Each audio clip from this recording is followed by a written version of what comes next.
번째, 우리는 무엇을 감사해야 할까요? 답은 날마다 일용할 양식을 주시고 우리의 삶을 여기까지 인도해 주신 그 하나님의 인자하심을 인하여 감사하는 자가 되십시오. 일용할 양식을 주신 하나님. 그 증거가 25절이에요. 우리 25절 함께 다 같이 읽습니다. 25절 시작. 모든 육체에게 먹을 것을 주신 이에게 감사라. 그 인자하심이 영원함이로다. 예. 먹을 것, 일용할 양식. 이것이 단순히 먹는 것에 끝나지 않고 내 삶의 필요를 채우신 이에게 감사하라. 그 인자하심이 영원함이로다. 필요, 리드. 넉넉하지는 않지만 내 욕심을 다 채운 것은 아니지만 그러나 여기까지가 내 삶의 필요라는 것을 알고 그것을 공급해 주신 하나님, 그 하나님 앞에 여러분 감사하십시오. 이것이 시편 기자의 고백입니다. 우리가 불평하는 이유 가운데 하나는 내 욕심껏 채워주지 않는다라는 사실 때문에 불평하는 거예요. 그런데 우리가 생각을 조금 바꾸면은 여러분 이런 훈련을 해보십시오. 아직도 빈 그릇이 너무나 많지만은 오늘 여기까지 부족함에도 불구하고 내 필요를 채우셨다면은 그것이 하나님이 나를 향한 필요라고 생각한다면 나는 그 필요를 그대로 offset하겠다. 받아들이겠다. 그리고 감사하겠다. 그러면은 우리가 어떤 상황에 있든 감사할 수가 있어요. 그런데 내 욕심껏 채워지지 않는다는 사실 때문에 내 기대에 충족되지 않았다는 사실 때문에 우리가 불평하는 거예요. 여러분 꼭 기억하십시오. 하나님은 우리의 필요의 공급자라는 사실을. 여러분 그것이 만나의 교훈 아닌가요? 이집트에서 출발해서 고단한 광야길을 걸으며 그들의 목적지는 어디였습니까? 약속의 땅, 젖과 꿀이 흐르는 가나안이었습니다. 그런데 그 가나안을 향하여 걷는 길은 결코 아스팔트가 아니었습니다. 그들이 약속의 땅을 찾아가는 그 걸음은 정말 고단하고 언제 어디서 적들의 공격과 들짐승들의 공격이 있을지 모르는 위험한 길이었습니다. 먹을 것도 없었습니다. 마실 물도 없었습니다. 그럼에도 불구하고 하나님은 그들의 필요를 아시고 하늘문을 여시고 만나를 비같이 내리셨다고 말해요. 그러면서 하나님이 만나를 거둘 때 하나 지켜야 될 약속을 이스라엘 백성들에게 주셨어요. 그게 뭡니까? 일용할 양식, 그날 먹을 것은 그날 양식만 가져오라는 거예요. 그런데 안식일이 겹치는 날에는 이틀분을 가져오도록 한다는 거예요. 핵심은 뭡니까? 하나님은 우리의 필요를 알고 계신다는 거예요. 그리고 그 필요를 날마다 공급한다는 사실이에요. 그래서 여러분 우리가 세상적인 이해관계 때문에 다투지 마십시오. 오늘 여기까지 우리의 걸음을 인도하시고 여기까지 내 필요를 알고 계신 에베네셀의 하나님, 인도해 주신 하나님, 여러분 그 하나님 앞에 감사하는 자가 되어지기를 축복합니다. 이것이 우리에게 전하는 만나의 교훈이에요. 그래서 우리가 아까 불렀던 찬양이 뭐예요? 지금까지 지내온 것 주의 크신 은혜라. 이게 나는 여러분들 그냥 리듬에 맞춰서 부르는 공허한 가사가 아니라 정말 지금까지 지내온 것 주님의 크신 은혜다. 이걸 여러분 정말 깨닫고 그렇다면은 여기까지 올 수 있는 내 삶의 여정 가운데 주님의 선한 인도였다면은 그것이 은혜였다면은 여러분, 앞으로 살아갈 그 미래적인 내 남은 인생도 하나님의 은혜 가운데 있다는 사실을 기억하는 자가 되어지기를 축복합니다. 그러면 우리가 감사할 수가 있는 거예요. 제가 들은 얘기입니다. 인도 선교사로 파견되어서 의사로서 나병 환자촌에서 그 나병 환자들을 치료하고 섬겼던 선교사님의 얘기예요. 펄브랜드 선교사, 그분은 그 나병 환자촌에서 그 나병 환자들을 치료하면서 그의 생각은 항상 떠나지 않는 하나의 불길한 예감이 있었습니다. 그게 뭐냐면은 내가 이 나병 환자들을 치료하다 보면은 어느새 나도 모르게 간염이 되어서 나도 나병 환자가 되겠지. 그런 불안한 마음이 늘 자기 생각을 힘들게 했어요. 그런데 어느 날 자기 뒤꿈치가 감각이 없는 것을 깨달았어요. 순간 나도 나병이 첨년되었나 보다. 그래서 자기가 가지는 주사 바늘을 가지고 뒤꿈치를 사정없이 찔러봤대요. 너무 다 아프더라는 거예요. 찔렀는데. 그런데 문제는 뭐예요? 그 선교사님이 그 아픔, 그 고통이 너무너무 감사하더라는 거예요. 내가 나병에 첨년되지 않았다는 거예요. 때로는 우리의 고통이 정말 말할 수 없는 힘든 삶의 여정이다 할지라도 여러분, 그 고통을 통해서 하나님이 나를 빚으시고 다듬으시고 세우시는 섭리의 손길을 기억한다면 우리는 그 고통조차도 받아들이고 감사할 수가 있지 않겠습니까? 네. 그 하나님의 주권에 대한 신뢰.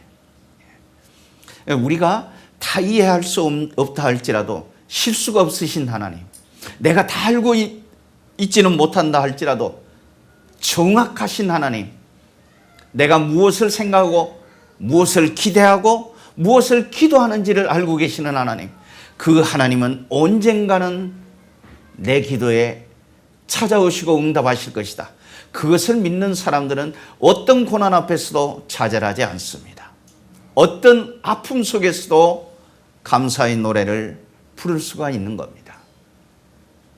그래서 우리가 그 고통과 고난이 어떤 사람에게는, 예수가 없는 사람들에게는 그것이 걸림돌이 되어서 무너지지만은 예수 안에 있는 사람들은 그 고통과 아픔이 걸림돌이 아니라 디딤돌이 되어서 그의 인생을 아름답게 승화시키고 있다는 사실을 여러분 날마다 기억하시기를 바랍니다.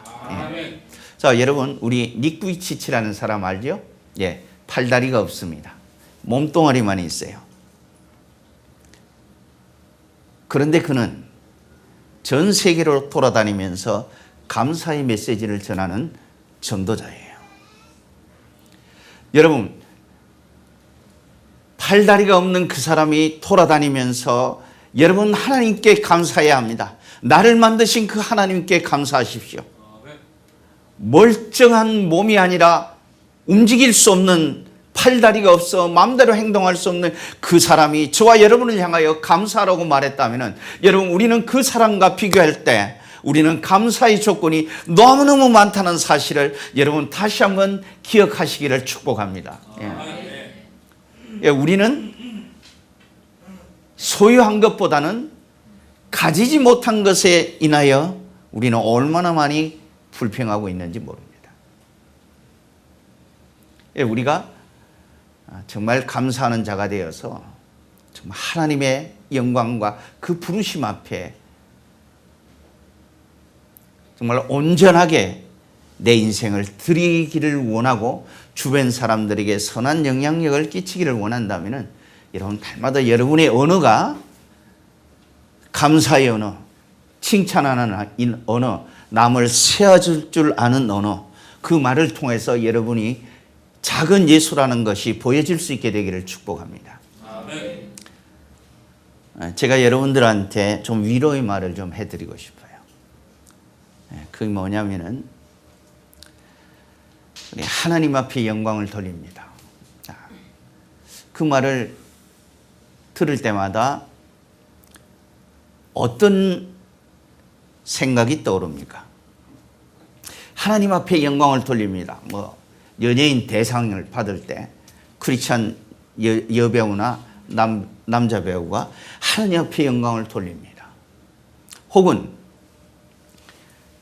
올림픽에 나가서 메달을 딴 사람에게 인터뷰할 때 모든 것을 하나님 앞에 영광을 돌립니다. 자, 그런 얘기를 들을 때마다 하나님 앞에 영광이 되는 것은 위대한 일을 해야 한다라고 착각하게 만드는 거예요. 그래서 대단한 일을 했을 때만 하나님 앞에 영광이 되는구나. 나도 모르게 세뇌가 되어져 가는 거예요. 그런데 그렇지 않아요. 여러분, 하나님 앞에 영광이 되는 것은 세상 사람들이 나를 실패한 사람이라고 말한다 할지라도 그 실패가 세상 사람들의 눈에 비친 내 선택이 실패라고 보여진다 할지라도 그것이 하나님 편에 서기로 결단한 실패였다면 그것이 바로 하나님 앞에 영광이 된다는 사실을 여러분 기억하시기를 바랍니다. 생각을 바꿔야 되는 거예요. 아무도 알아주지 않는 내 삶이다 할지라도 내가 여기까지 걸어오는 동안 내 모든 선택은 그 선택의 순간마다 그것이 하나님의 영광을 위해서 선택했다면 당신은 당신의 인생이 하나님 앞에 영광이 되는 인생을 살아왔다고 여러분 기억하는 자가 되어지기를 축복합니다. 무엇은 금메달을 따야 영광이 되고 물론 그것도 영광이죠. 그러나 그것만이 영광이 아니라는 거예요.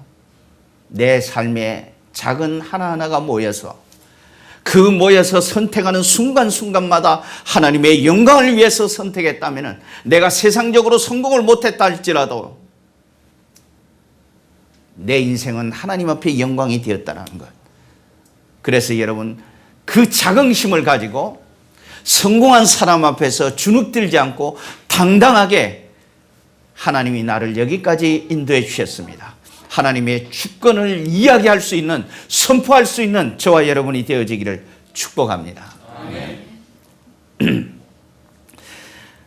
시편 기자는 시편 116편에서 이런 고백을 합니다. 12절에서 13절의 고백을 해서 내게 주신 모든 은혜를 무엇으로 보답할꼬? 내게 주신 모든 은혜를 무엇으로 보답할꼬? 내가 구원의 잔을 높이 들고 내가 여호와께 찬양하며 내가 여호와 하나님 앞에 약속한 그 서원을 갚으리이다. 갚으리이다. 내게 주신 모든 은혜.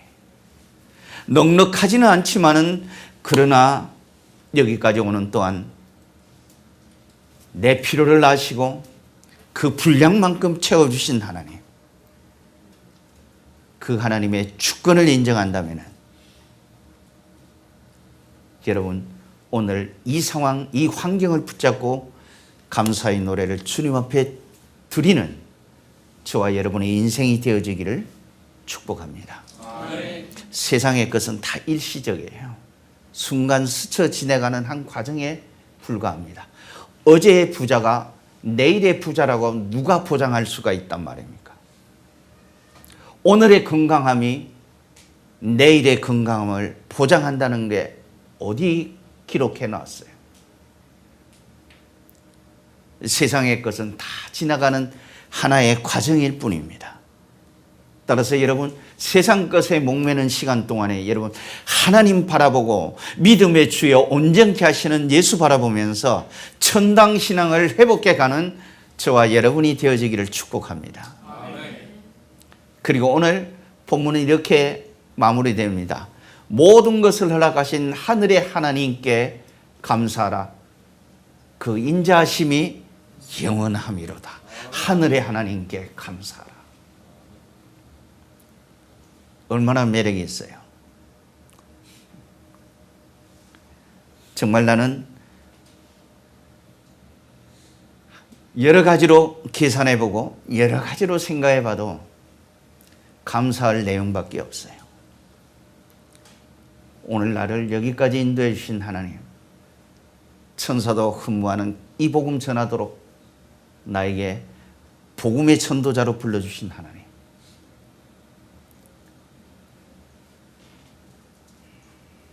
나는 여러분들이 정말로